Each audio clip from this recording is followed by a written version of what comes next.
Swayam Prabha. Digital India. Educated India.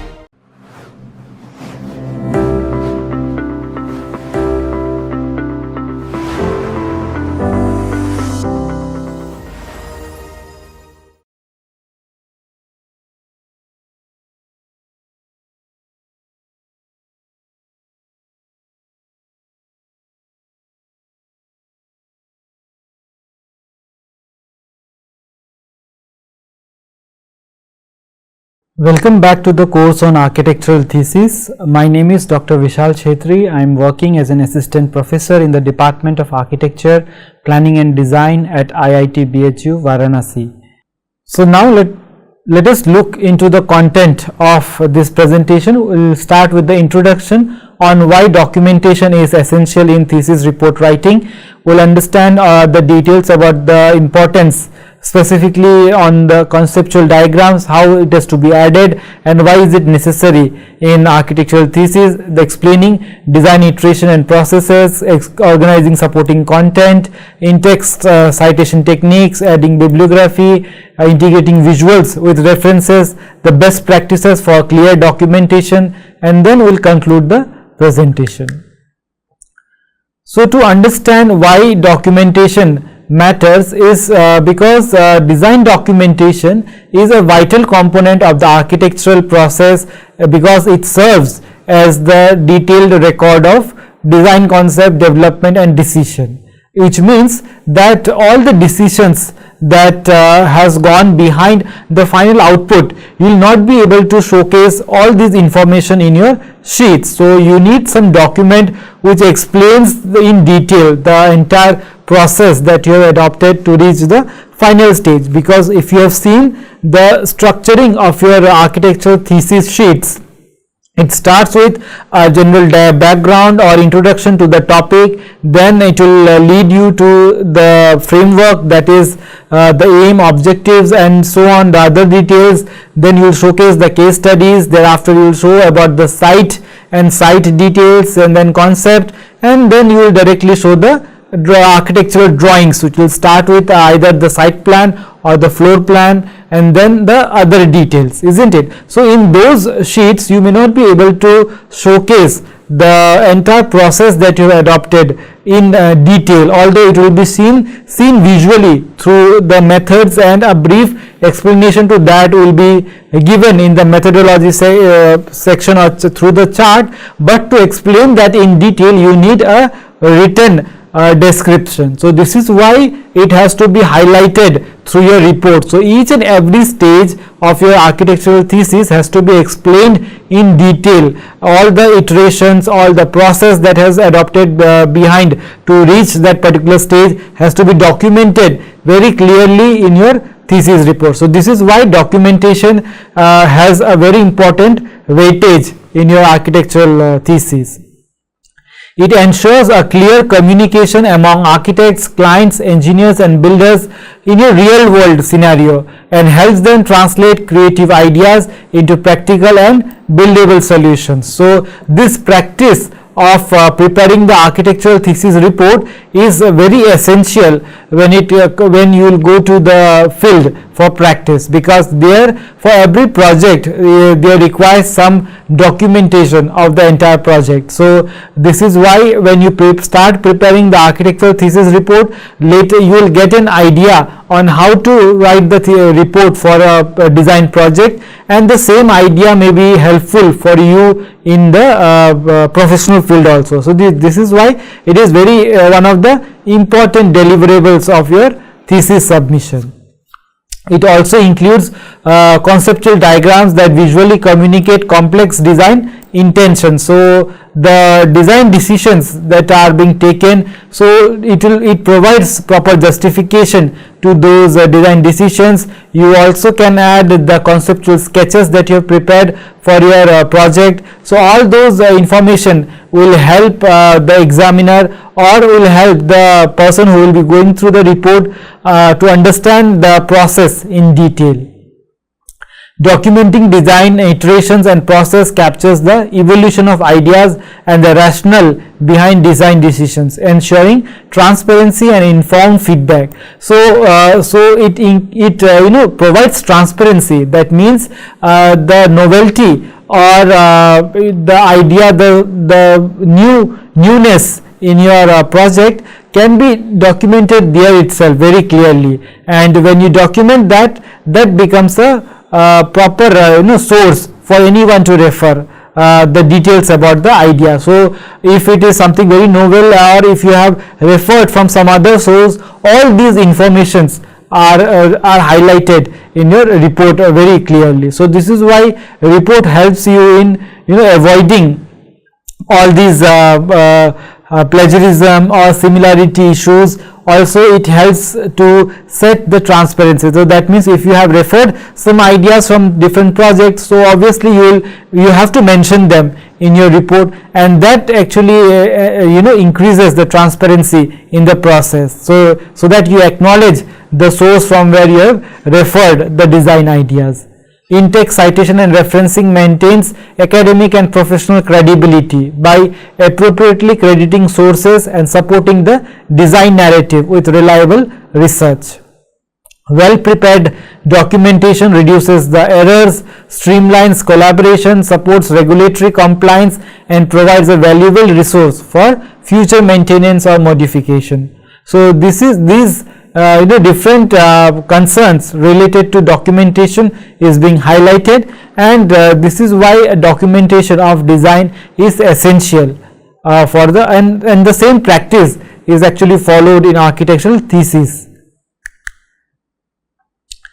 Now, let us look into the conceptual diagrams. So, first let us understand what are the conceptual diagrams. So, these are some kind of visual tools which are used to represent and communicate architectural design ideas clearly and simply. For example, if you have achieved some kind of very unique form, you are able to draw very innovative form for your project. So, from where does that form arrive? So, that one can understand only after looking into the concept of your sheet, or it may be not just the only form, the way you have arranged the blocks in your site, or a placement of different spaces within the block, how have they been arranged, what are different materials that you have used, what different the spaces that you have added in your project. So, what is the rationale behind these ideas? So, all these can be understood from your concept, from the concept stage. So, this concept also helps to clarify conceptual complex architectural intentions, relationships, and spatial arrangement. For example, image shown here showcases the conceptual sheets that one can one generally prepares for the project. So, it will include some scribbling, some doodling, where you experiment with different forms and then achieve the final outcome for your thesis project. So, this is what has to be documented through the conceptual drawing stage. And it also, the common examples of conceptual diagrams include flow charts, schematic sketches, planimetric, that is the plan diagram of the sheets, sectional diagrams, axonometric and isometric diagrams, and programmatic diagrams. So, all these different methods are used to prepare the conceptual diagrams for the sheet. These diagrams allow architects to communicate design concepts quickly and facilitate communication with the stakeholders and the team members. So, this is why conceptual sketches are essential, and same practice has to be followed in your thesis, in your academic thesis also. Then let us now look into the design iterations and processes. Document progression of design ideas through multiple stages such as schematic design, design development, and construction documents. So, how have you achieved the final form here, for example, as shown here in the image. So, how have you divided how have you placed different blocks within your site. So, all these can be understood clearly if these stages are being shown in your report.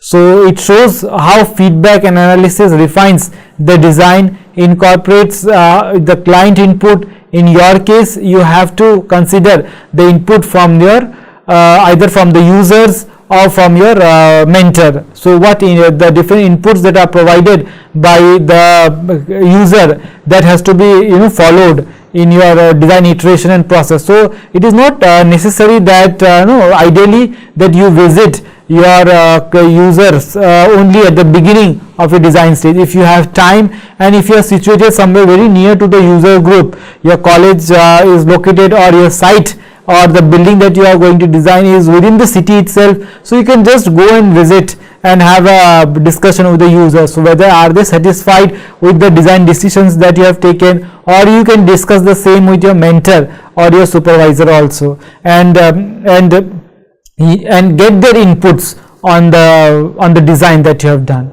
So this helps you iterate the design and then make it less error, like it will have very less error in your design. So this is how the design decisions, the iterations in your design decisions are very helpful, and try to document all these in your report.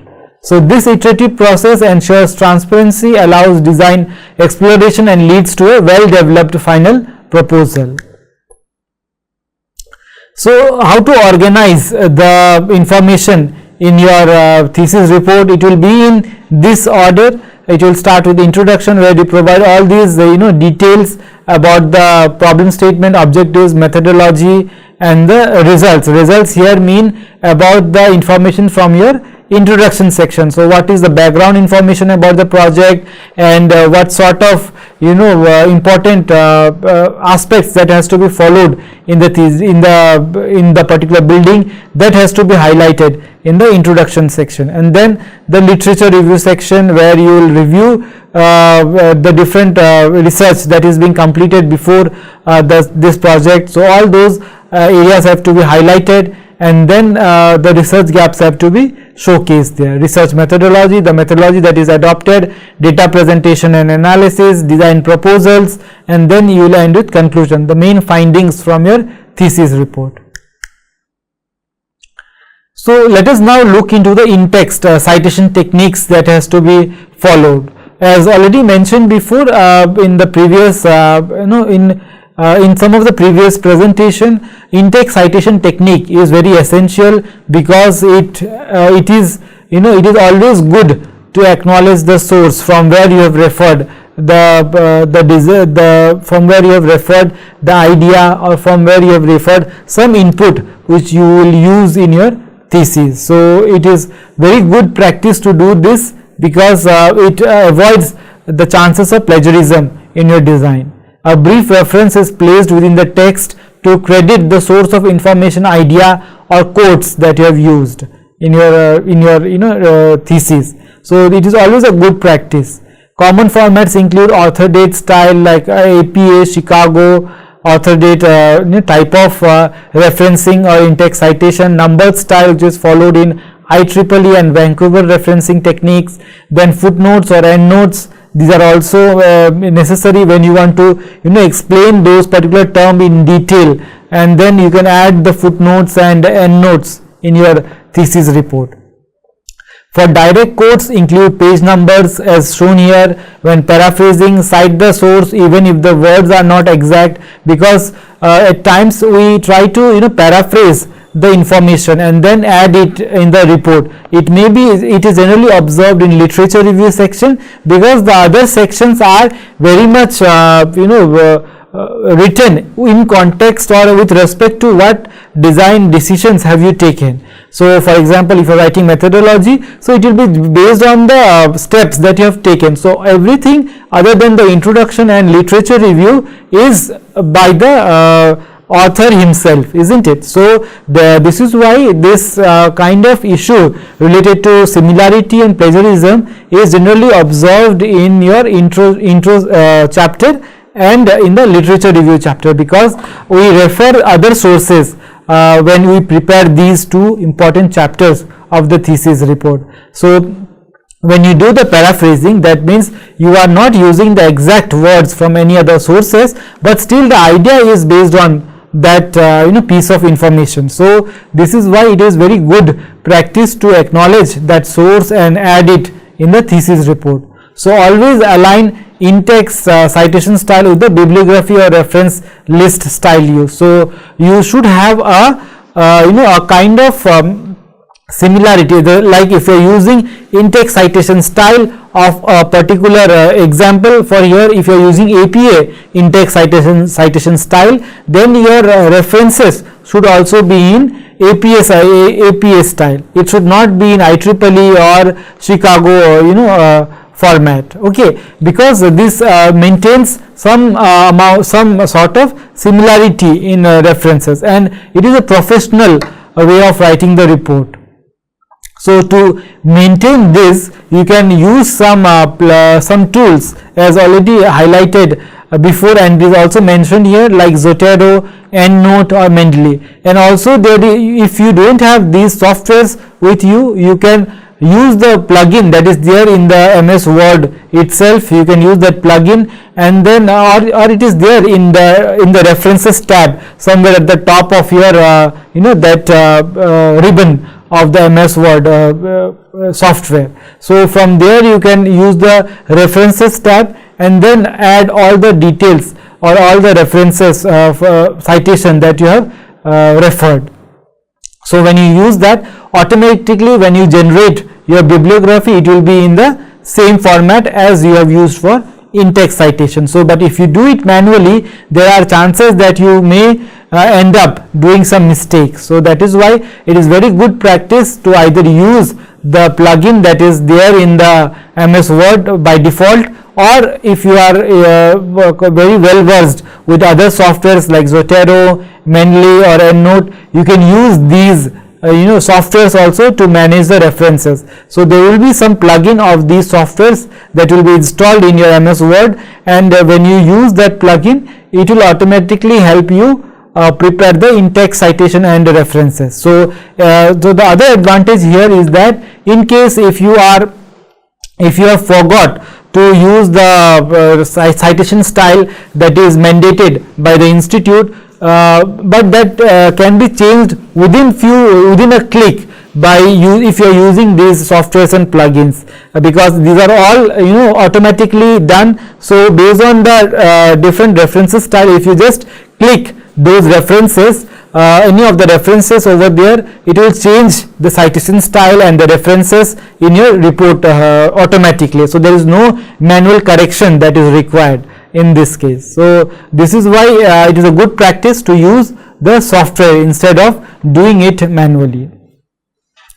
Then use consistent formatting throughout the document to maintain clarity and academic integrity. This is as very clearly explained here. Reference management tools like Zotero, EndNote or Mendeley can help automate citation formation and organization.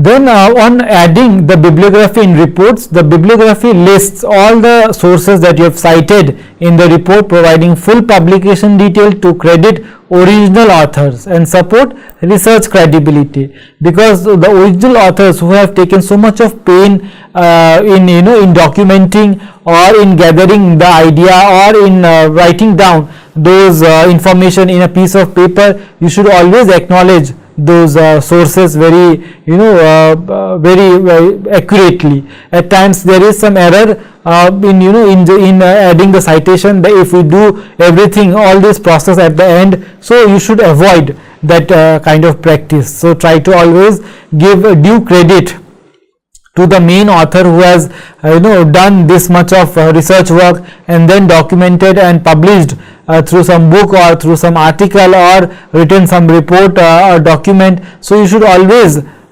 cite the source, or else there will be a claim of plagiarism or similarity in your work. And these days all the institutes take very serious actions against plagiarism and similarity between the content of the thesis and that of any other example. So you may have to appear again for your thesis, and it will bring some kind of it will lower your credibility among the peers or among the fraternity. So that is why you should avoid this mistake.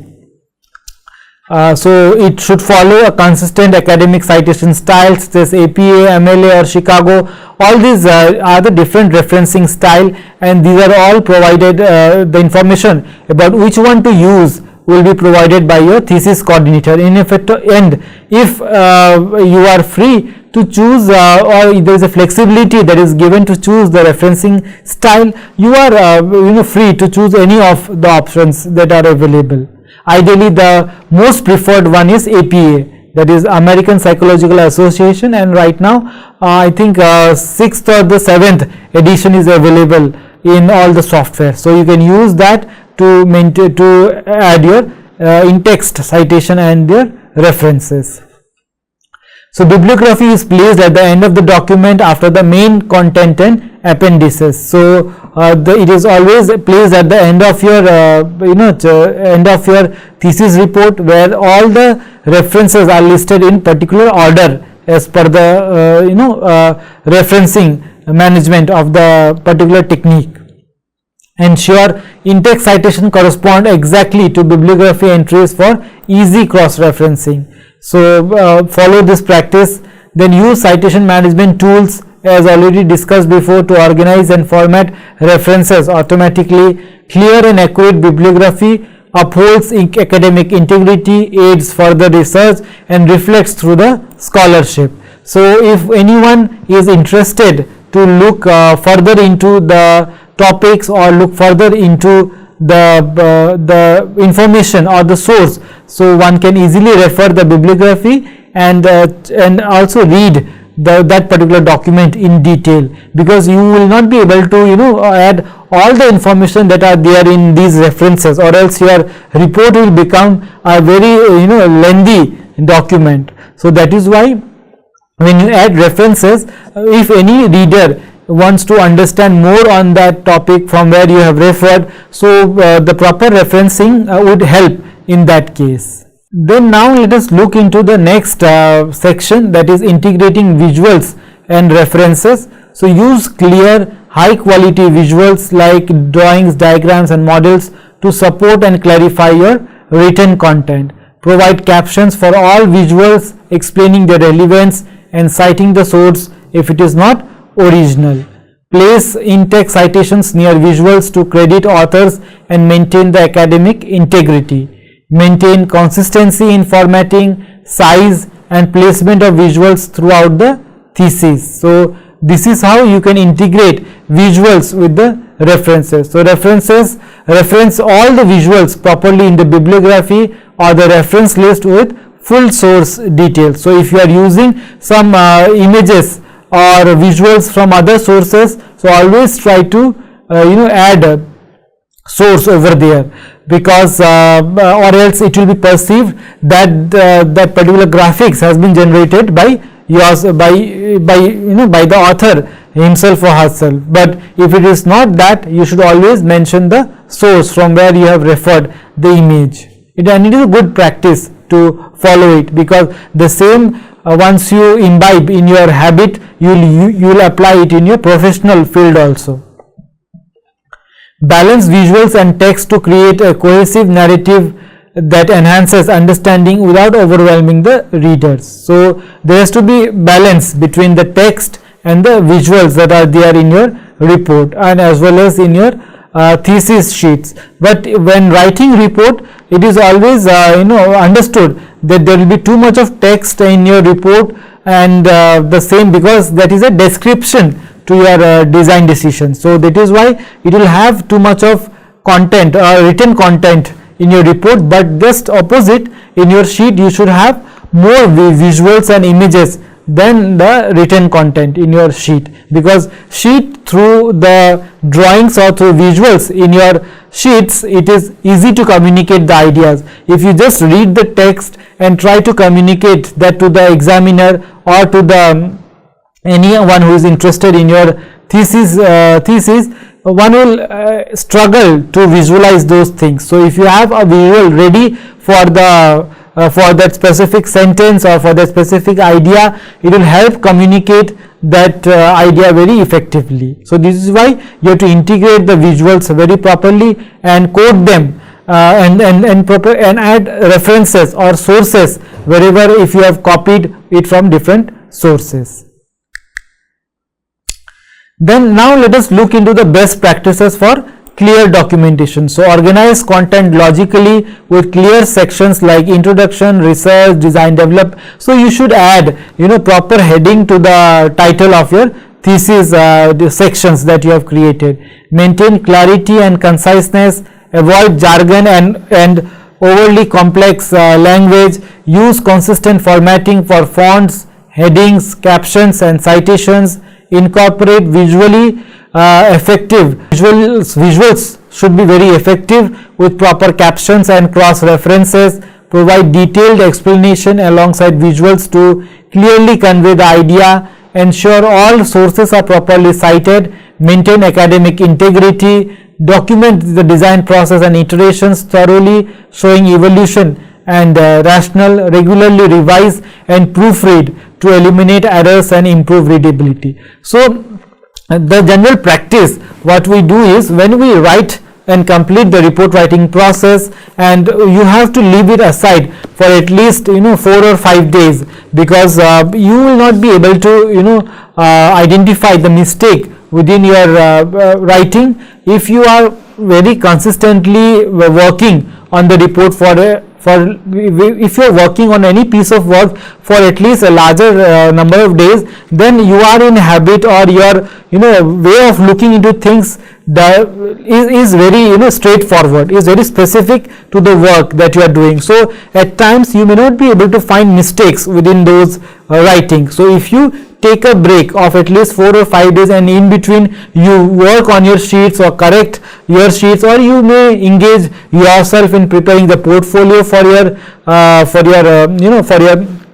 job or and all that different purposes, or you prepare your curriculum with CV. So you take some amount of time away from the thesis report, and then once you come back and look into your report, you will be able to find mistakes within it by yourself, and then rectify those mistakes and give it to your supervisor or your mentor to correct those or to identify any mistakes if there is in your report. So if those mistakes or issues are being highlighted, because that report is what will you carry with you till you secure a position for yourself in any job or for your master's courses. So this is why everyone will look through the report that you have prepared for the architectural thesis, and this is what gives the impression on your seriousness towards the course that you have just completed, and it gives you an idea on how much of in-depth understanding of different aspects in your architectural thesis or in your architectural curriculum have you understood in detail. So that is why it is very essential to have your report to prepare your report in such a way that there is very less errors in your report. So that is why making a report which doesn't have or has very less errors, because it is understood that you are in undergrad stage and there will be few errors within the report writing process, but still if it can be minimized to negligible, or if it can minimize to 0 extent, try to do that. So to conclude this presentation, it requires to be to have an effective design documentation which integrates visuals and text, enhances the clarity and communication through a report. The iterative design process ensures ideas are refined through stages, leads to robust, well considered architectural solution. So iterative design process is very essential, and if one goes through the iterations, then the person will be able to relate with the final output that you are showing through the thesis work. So this is why iterative design process is essential to document in the thesis report. proper in-text citations and referencing, upholds academic and professional integrity by crediting sources and providing evidences. Documenting design iterations and processes shows the evolution of ideas and supports transparency. Balancing visuals, detailed explanation and proper referencing results in clear, credible and impactful architectural thesis. So this is also an important output from the thesis report, because all this information about the further sources from where one can refer more understanding on the topic, it will only be available if you have added references, or if you have added bibliography section or references section in your thesis report. So in our next presentation, we will cover a detail about importance of visual and verbal integration in your report or in your thesis sheets, balancing visuals and text in report writing, captions and cross-referencing, organizing the appendices, understanding the proofreading and editing strategies, how you can enhance the proofreading process, avoiding plagiarism in report writing, ensuring report coherence, there is consistency in the information that you have provided, common mistakes to avoid in the report writing. So all these will be covered in your next presentation, and these are some resources which you can refer for more understanding on the topics that we have covered just now. So with this, I'd like to conclude my presentation today, and I'd like to thank you for your patience listening.